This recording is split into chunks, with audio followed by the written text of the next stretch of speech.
Halo semua, perkenalkan nama saya Iva Aurelia Kusumastuti dari kelas 11 MIPA 1 nomor absen 10. Jadi pada kesempatan kali ini saya akan menjelaskan tentang perjanjian internasional yang dilakukan di Indonesia. Jadi pertama-tama kita harus mengetahui dulu apa itu pengertian dari perjanjian internasional.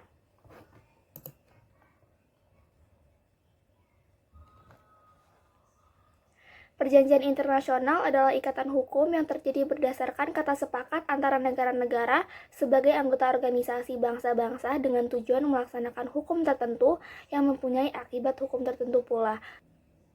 Lalu saya juga akan menjelaskan tentang tahapan perjanjian internasional. Yang pertama di sini ada menurut pendapat para ahli. Menurut Mokhtar Kusumaatmadja, tahapan perjanjian internasional itu ada 3, yaitu perundingan, penandatanganan, dan pengesahan. Lalu menurut Pierre Freeman, tahapannya itu ada 2. Yang pertama itu prosedur normal, yaitu mensyaratkan adanya persetujuan parlemen melalui tahap perundingan, penandatanganan, persetujuan parlemen, dan ratifikasi. Lalu yang kedua ada prosedur yang disederhanakan. Prosedur ini timbul karena adanya kondisi yang mengharuskan pengaturan hubungan internasional harus diselesaikan dengan cepat.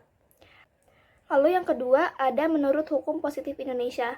Yang pertama menurut pasal 11 ayat 1 Undang-Undang Dasar 1945, di mana pembuatan perjanjian internasional harus dengan persetujuan DPR. Lalu menurut Undang-Undang Nomor 24 Tahun 2000 dijelaskan bahwa pembuatan perjanjian internasional harus dilaksanakan berdasarkan kesepakatan dan itikat baik dan berpedoman kepada kepentingan nasional.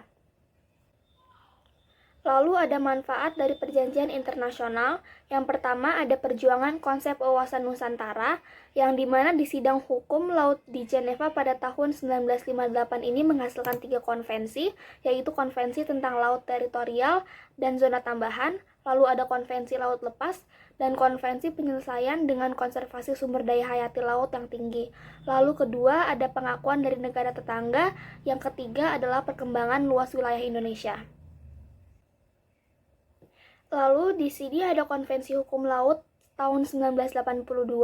Yang pertama ada pengakuan atas batas 12 mil laut sebagai laut teritorial negara pantai dan negara kepulauan. Yang kedua, pengakuan batas 200 mil laut sebagai zona ekonomi eksklusif atau ZEE. Yang ketiga, pengakuan hak negara tak berpantai untuk ikut memanfaatkan sumber daya alam dan kekayaan lautan. Yang terakhir, saya akan menjelaskan tentang kedudukan perwakilan diplomatik Indonesia. Yang pertama ada Korps Perwakilan Diplomatik dan Konsuler. Yang kedua ada Korps Perwakilan Diplomatik dan Hak Imunet. Korps Perwakilan Diplomatik ini dibagi menjadi 3 golongan. Yang pertama ada duta besar, yang kedua ada duta, dan ketiga ada kuasa usaha. Lalu di Korps Perwakilan Konsuler, fungsinya yang pertama adalah melindungi kepentingan negara pengirim dan warga negaranya, individu-individu, dan hukum-hukum di dalam batas-batas yang diizinkan oleh hukum internasional. Yang kedua, memajukan pembangunan hubungan dagang, ekonomi, kebudayaan, dan ilmiah di antara 2 negara. Yang ketiga, mengeluarkan paspor dan dokumen perjalanan kepada warga negara yang pengirim dan visa atau dokumen yang pantas untuk orang yang ingin pergi ke negara pengirim. Lalu yang keempat ada bertindak sebagai notaris dan panitera sipil serta melakukan fungsi-fungsi tertentu yang bersifat administratif. Lalu ada fungsi perwakilan dari diplomatik, salah satunya adalah mewakili negara pengirim di dalam negara penerima. Lalu ada juga mengadakan persetujuan dengan pemerintah negara.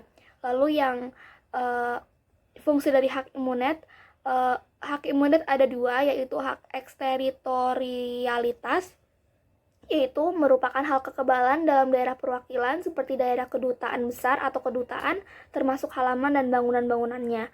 Lalu ada hak kebebasan, di mana anggota korps tidak dapat dituntut di pengadilan, terbebas dari pajak, bea cukai, dan pemeriksaan atas tas diplomatik.